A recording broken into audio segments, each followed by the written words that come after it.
像。我係劉一倫，我係曾振平，我係胡影希。今日我哋要介紹一個作品，就係我哋嘅自綠家居助手。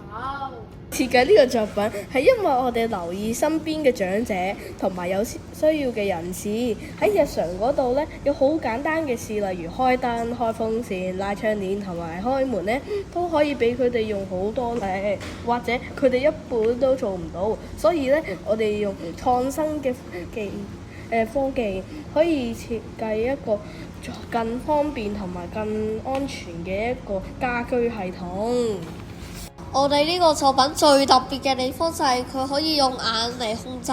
使用者只需要望住界面上面嘅圖示，系統就知道佢想控制邊一樣家居設施，例如門啦、燈啦、風扇或者係窗簾，然後作出相應嘅反應。咁嘅話，就算唔方便用手，都可以好輕鬆咁樣去操作呢啲屋企嘅設施。除咗用眼控制，我哋仲加入智能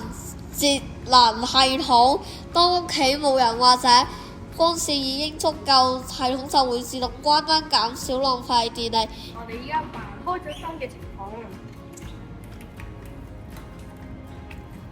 依家我哋模擬個主人出咗街，然後咧個燈咧就受到猛烈嘅陽光，就依家就熄。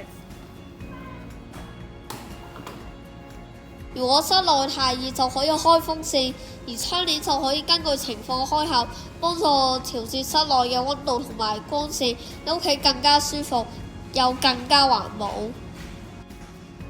我哋仲諗到呢個系統可以接駁太陽能供電，令裝置可以更加環保，減少對傳統能源嘅依賴，支持可持續發展嘅綠色生活模式。